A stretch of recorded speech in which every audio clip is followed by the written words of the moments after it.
আমার রাগ ভাঙাতে আমার হাসব্যান্ড যে আমাকে এখানে নিয়ে আসবে তা আমি কোনোদিনও ভাবিনি। আজকালকার দুনিয়ায় এমন কোনো কাপল নেই যে তাদের মধ্যে ঝগড়া হয় না, তেমনি আমাদের মধ্যে একটু অশান্তি হয়ে গেছিল। অশান্তি হলে অবশ্য আমি কখনো চেঁচিয়ে তর্ক করে সময় নষ্ট করি না, আমি বরং পছন্দ করি চুপ থাকা। কাল থেকে সেই চুপ করে রয়েছে, ওর সাথে আমি একটাও কথা বলিনি। আর আমার এই চুপ থাকাটা তার মোটে সহ্য হচ্ছে না, সে শুধু আমাকে খোঁচা মেরেই যাচ্ছে, আমি কিছু যেন তাকে বলি। শেষমেশ না পেরে সে আমাকে বলল, তাড়াতাড়ি রেডি হয়ে নাও, এক জায়গায় যেতে হবে। আমি তো বললাম কিছুতেই যাব না, তারপরে না পেরে সে আমাকে এমন ব্ল্যাকমেল করলো কি বলবো। শেষে তার সাথে রেডি হয়ে বেরিয়ে পড়লাম।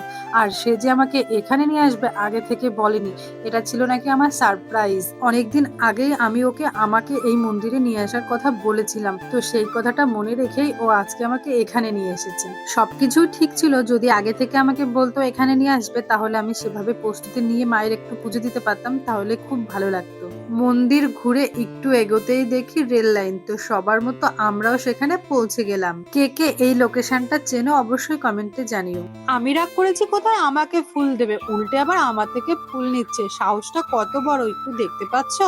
আরে না না, ফুলের টাকাটা তো ওই দিয়েছে, আর ফুলটাও আমি একটু ফুলটা দিয়ে তাকে উল্টে প্রপোজ করে দিলাম যে তাকে কতটা ভালোবাসি। এত কষ্ট করে মায়ের মন্দিরে নিয়ে এসেছে, রাগটা তো এখানে মেটাতেই হবে তাই না।